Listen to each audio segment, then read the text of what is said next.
नमस्कार, capital TV में आपका स्वागत है।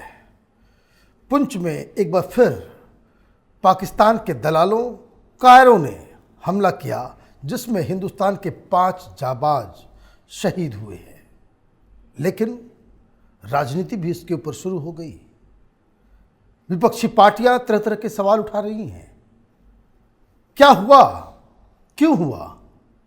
एक और सवाल कि ये घटना तब हुई है जब पाकिस्तान के विदेश मंत्री बिलावल भुट्टो ने यह फैसला किया कि वो हिंदुस्तान एससीओ मीटिंग के लिए आएंगे।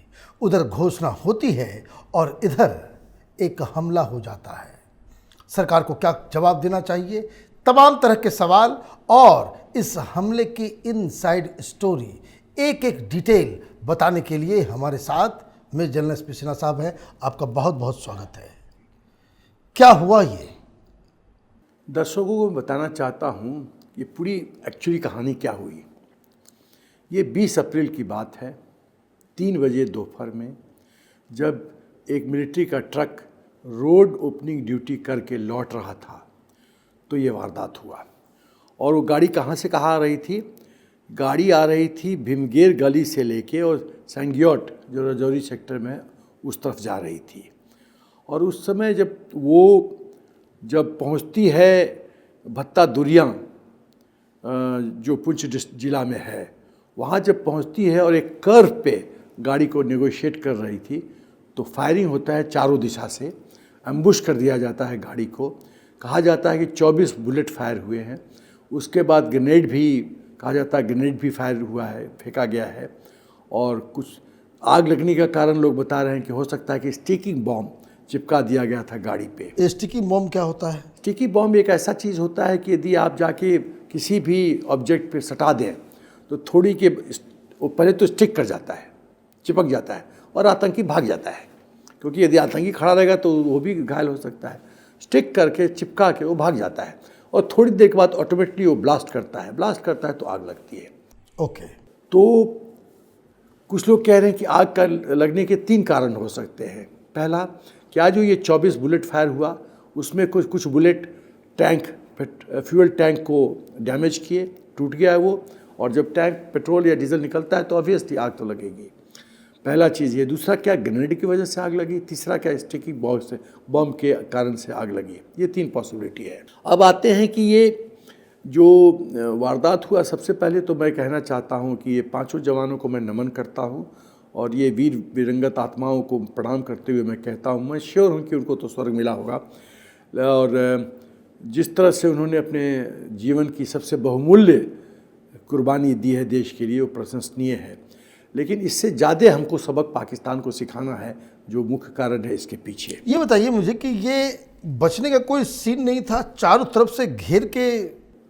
देखो मनीष, ऐसा है कि एम्बुश करने का जो पाकिस्तान उसको आतंकवाद तो मास्टर है, एम्बुश करने का उसका तो टेक्निक फुल प्रूफ था। हैवी बारिश, बहुत कठोर बारिश हो रही थी, हैवी बारिश हो रही थी, विजिबिलिटी बहुत कम था। और गाड़ी पे जहाँ पे एम्बुश किया गया उसके बगल में माउंटेन टॉप था और उसमें थिक फॉरेस्ट थे। तो थिक फॉरेस्ट में, घने जंगल में छुप जाओ, टारगेट के लिए वेट करो, टारगेट जो ही किलिंग जोन में आता है उतरो, गोली चलाओ, मार दो और फिर वापस। और विजिबिलिटी बहुत पुअर था तो दिखाए, मतलब दृष्टि में भी प्रॉब्लम हो रहा था। तो एम्बुश के जो चीज़ होने चाहिए वो उस समय मौजूद थे। और इसीलिए इनको, अच्छा, चारों तरफ से गोली चला है तो चारों तरफ से गोली चली है तो गोली चली है चारों तरफ से, तो फिर इसका मतलब ये फुल प्रूफ एम्बुश था। मतलब उनकी प्लानिंग सॉलिड थी कि बचने नहीं देना है। यदि आदमी उतर के, ड्राइवर या जवान उतर के किसी डायरेक्शन में भागते भी तो उधर से भी गोली चलती। चारों तरफ से घेर लिया गया था। और ये ईद के मौके पे हुआ। ईद के मौके पे, जब ये कहते हैं कि रमज़ान में हम ऐसा कुछ नहीं करते, तो उसका ये हालत है। तो मैं ये कहना चाहता हूँ। फिर दूसरी बात है कि सब स्वाभाविक है कि किसने किया। अनुमान लगाया जा रहा है कि लश्कर तौबा ने किया। दूसरा कहा जा रहा है जैश ए मोहम्मद ने क्लेम किया कि मैंने किया है। लेकिन इस सब वारदात में होता क्या है कि कुछ आतंकीवादी संगठन क्लेम करते हैं कि हमने किया, क्रेडिट लेने के लिए। करता होगा एक्स, क्रेडिट लेता है वाई। लेकिन जो कुछ भी किया ये पाकिस्तान के द्वारा स्पॉन्सर्ड है, इसमें कोई डाउट इसमें कोई शक ही नहीं है। देखो पाकिस्तान क्या क्या पॉसिबिलिटी हो सकता है। क्या आतंकी बॉर्डर क्रॉस करके आए और उन्हें अंजाम दिया, या आईएसआई के इशारे पे कुछ दिन पहले ये लोग आ गए थे। क्योंकि जो एम्बुश हुआ है ना, इसका मतलब है एम्बुश जिस प्रोफेशनल तरीके से किया गया है, ये बहुत साफ है कि ये प्रोफेशनली किया गया है। और प्रोफेशनली किया गया तो इसमें बहुत तैयारी हुई होगी। ऐसा नहीं है कि आए कल रात को और आज रात को उन्होंने ये अंजाम दे दिया ना।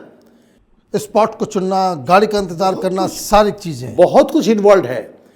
जब इस तरह से टारगेट सेलेक्ट किया जाता है तो बहुत चालाकी से ये लोग 15-20 दिन, 1 महीना पैटर्न देखा होगा। एक बात बताइए, एक सवाल उठाया जा रहा है कि जब इस तरह के इंटेलिजेंस रिपोर्ट थे हमारे पास कि इस तरह का हमला हो सकता है, या हमको वैसे भी जम्मू कश्मीर के अंदर, तो ये क्या सुरक्षा में चूक माना जा सकता है? ये उचित नहीं होगा ये कहना कि सुरक्षा में चूक है। सुरक्षा को दोषी नहीं ठहराया जा सकता है। उसका कारण मैं बताता हूँ। कहा जा रहा है कि इंटेलिजेंस इनपुट अवेलेबल था, तो ऐसा क्यों हुआ? इंटेलिजेंस जो इनपुट होता है, अवेलेबल होता है, वो जेनरिक होता है, राइट, कि ईद के 3 दिन बाद ऐसा हो सकता है। ये तो 3 दिन पहले हो गया, लेकिन कहाँ होगा, कब होगा, कैसे होगा, एग्जैक्ट। देखो आतंकवादियों को क्या एडवांटेज होता है? आतंकवादियों को एडवांटेज होता है प्लेस ऑफ अटैक, अटैक का समय और तरीका, ये उनकी मर्जी है। जब मिस्टर कैनेडी को मारा जा सकता है, राजीव गांधी को मारा जा सकता है, इंदिरा गांधी जी को मारा जा सकता है, क्यों? उनको भी तो सुरक्षा था। जब इतने इतने बड़े लोग सेफ नहीं है, सिक्योर नहीं है, तो हमारे 5 जवान खाली हथियार लेके जा रहे हैं, फुली कैसे सिक्योर हो सकते हैं? ये पॉसिबल नहीं है। 24/7 365 डेज नॉट पॉसिबल। आप कुछ भी कर लो। तो क्या करना चाहिए इस तरह के संगठन, इस तरह के लोगों से निपटने के लिए? मेरी अपनी सोच है कि देखो, मैं जो इसे एनालाइज कर रहा हूँ कि जो लोग, या तो टीम बाहर से आई है, कुछ यहाँ के लोग ज्वाइन किए हैं, तो पाकिस्तान के OGW, ओवरग्राउंड वर्कर्स, और अंडरग्राउंड वर्कर्स, इनकी मिली भगत है। ये आके 1-1.5 महीना से यहाँ बैठे हुए थे। इन्होंने रेकी किया, टारगेट सेलेक्ट किया, और ये पैटर्न पढ़ते हैं कि रोड ओपनिंग ड्यूटी करके एक मिलिट्री का ट्रक 3 बजे लौटता है इस जगह पे। बढ़ता दुनिया में 3 बजे जनरली, और मिलिट्री का तो टाइमिंग एक सेट होता है, वो ज़्यादा 10-15 मिनट ऊपर नीचे हो सकता है, उसके बाद तो नहीं हो सकता है। तो पहले तो इन्होंने आइडेंटिफाई किया मिलिट्री का ट्रक मारना है। कितने जवान होते हैं? 5 जवान हैं। Very good. टाइम 3 बजे, रास्ता ये, तो सब कुछ इन्होंने स्टडी किया होगा 10-15 दिन, 20 दिन। उसके बाद प्लान बनाया होगा, उसके बाद आकाश से परमिशन लिया होगा ISI से, उसने ओके किया होगा, और तब ये अटैक लॉन्च हुआ है। तो ये जो 20 दिन यहाँ पे रुक रहे हैं, कहाँ रुक रहे हैं, उसको आइडेंटिफाई किया जा सकता है? एकदम वही तो मैं कहना चाहता हूँ। 20 दिन जो रुके थे, या 1 महीना, वो कौन परिवार के लोग हैं जो इनको रात में रखे थे या 1 महीना रखे थे? खाना खिला रहे थे, खाना खिलाए, एम्युनिशन, सब दवाई, सब कुछ, पैसा, शेल्टर, कवर, कौन दिया लोगों ने? और मेरी तो इन्फॉर्मेशन है कि ये जो राक्षसी पाकिस्तानी लोग हैं, ये हमारी बेटियों के साथ गन पॉइंट पे रात को दुर्व्यवहार करते हैं। ये आतंकी वो जहाँ रुकते हैं वहाँ पे ही गदर दुर्व्यवहार करते हैं महिलाओं के साथ, और ये चुप बैठती हैं। परिवार वाले कुछ नहीं बोलते, क्योंकि उनको थ्रेटन किया, तो मुंह खोलोगे तो मार देंगे। तो वो सोचते हैं कि जब सेना को ही मार सकते हैं जवानों को, तो हमको तो कभी भी पिकअप कर लेंगे, उठा लेंगे, तो चुप बैठते हैं। तो सवाल ये है कि मेरी अपनी सोच है कि इंटेलिजेंस जो एजेंसी हैं, उनको एक डाटाबेस बनाने की ज़रूरत है कि ये OGW कौन कौन लोग हैं, अंडरग्राउंड वर्कर्स कौन कौन हैं, वो कौन परिवार है जिसके यहाँ आके ये लोग ठहरते हैं, वो सब आतंकी मैं मानता हूँ। और जब एक बार डाटाबेस बन जाता है तो उनको लिक्विडेट पूरी तरह से ख़त्म करने की ज़रूरत है। दूसरा कोई इलाज नहीं? कोई इलाज है ही नहीं। कोई कि बताओ क्या इलाज है? मतलब अंदर से कोई आता है, कोई ना कोई लोकल तो है उसको सपोर्ट दे रहा है। इसको शक्ति कहाँ से आती है आतंकी को? इन लोकल से आती है जो इस तरह सपोर्ट देते हैं। मैं हर एक कश्मीरी पे प्रश्न चिन्ह नहीं उठा रहा हूँ, मैं तो कट शॉट कर रहा हूँ। वो कश्मीरी जो देशद्रोह कर रहा है, या तो भय से, मौत के डर से, वो कोई भी कारण हो, मैं उनको आइडेंटिफाई कर रहा हूँ। ये भी कुछ लोग कह रहे हैं कि चूंकि बिलावल भुट्टो आ रहे हैं तो वो एक मैसेज देना चाह रहे हैं ताकि एक पॉइंट उनके पास रहे कि कश्मीर जो है अभी भी शांत नहीं है, इसलिए इस तरह का ऑपरेशन करवाया गया। एकदम सही है, तुम्हारी सोच एकदम सही है। 370 हटने के बाद जो परिवर्तन आया कश्मीर में वो उल्लेखनीय है। जिस तरह से विकास हो रहा है उल्लेखनीय है, ऐतिहासिक है। और सरकार राइटली क्लेम कर रही है कि शांति वापस आ गया है। और सच ये है, आप तो मीडिया में हो, क्या 370 हटने के बाद पत्थरबाजी हो रही है? बिल्कुल नहीं, वहाँ पे अमन चैन है, लोग खुश हैं।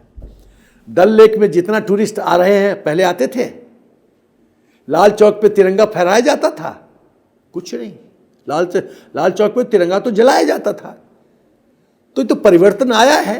तो ये परिवर्तन पाकिस्तान को पच नहीं रहा है, क्योंकि यदि वहाँ के लोकल ये कन्विंस्ड हो जाएंगे कि मौजूदा मोदी सरकार ने उनको नई जिंदगी दी है जिसमें अमन, शांति, विकास, खाना, बिजनेस, धंधा, पढ़ाई, इंफ्रास्ट्रक्चर सब शामिल है, तो राक्षस के पास क्यों जाएंगे?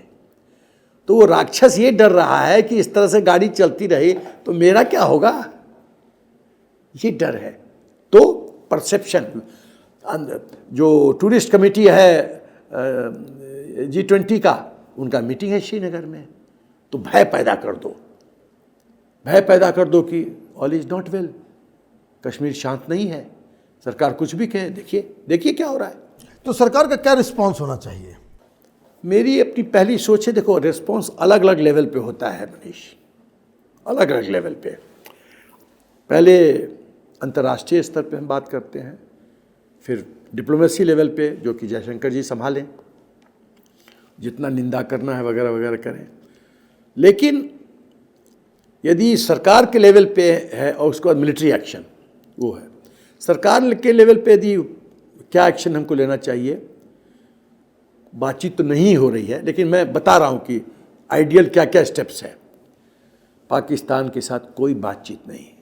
यदि बिलावल भुट्टो गोवा में कहता है कि प्रधानमंत्री जी से मैं मिलना चाहता हूँ या फॉरेन मिनिस्टर से मिलना चाहता हूँ, जैसे उसको वक्त ना दिया जाए, एकदम नहीं, एकदम नहीं, कोई बातचीत नहीं, कोई ट्रेड नहीं, कोई सोशल एक्सचेंज प्रोग्राम नहीं, कोई हिंदुस्तान का मिनिस्टर या कोई पॉलिटिशियन पाकिस्तान नहीं जा सकता, वहाँ के कोई एक्टर्स यहाँ नहीं आएंगे, यहाँ का कोई एक्टर्स वहाँ नहीं जाएगा, कोई बुक रिलीज में कोई ISI का चीफ नहीं आएगा, ये सब बंद, सब कुछ बंद।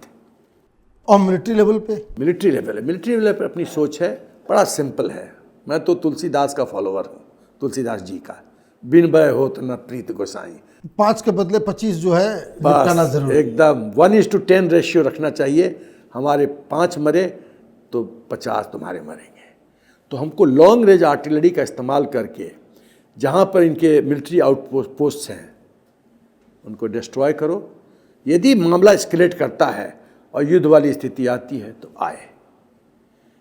आए, लेकिन ये नॉनसेंस बर्दाश्त नहीं किया। नहीं, देखो जब तक भय नहीं होगा पाकिस्तान को कि कॉस्ट ऑफ टेरर, आतंकवाद की कीमत बहुत महंगी होगी पाकिस्तान के लिए, तब तक पाकिस्तान की पूंछ हो कुत्ते की तरह है, पाइप लगा के रख दो, निकालो पाइप, फिर टेढ़ी की टेढ़ी। इसके DNA में, सोच में परिवर्तन आ ही नहीं सकता है। अब कुछ लोग पूछते हैं मुझसे कि पाकिस्तान की समस्या का क्या सोल्यूशन है। भाई हम कौन है सोल्यूशन देने वाले? नहीं, सोल्यूशन मैं बताता हूँ। पाकिस्तान की समस्या का सोल्यूशन एक ही है, पाकिस्तान की मौत। हमारी तैयारी करनी चाहिए पाकिस्तान की मौत। जब तक पाकिस्तान जिंदा है जे कंट्री, ये समस्या आती रहेगी, हमारी बेटियां, हमारी बहनें विधवा होती रहेगी। सोचो मनीष, इन 5 जवानों की पत्नी का क्या हाल होगा इस देश में। पैसा नहीं होगा, बच्चों का पढ़ाई कौन करेगा, बेटी हुई तो उसकी शादी कौन करेगा, लुक आफ्टर कौन करेगा, सोसाइटी में सम्मान कौन देगा, सुरक्षा कौन देगा ये सब। उस बेचारी का क्या गलती है? कि उसका हस्बैंड फौज में गया था।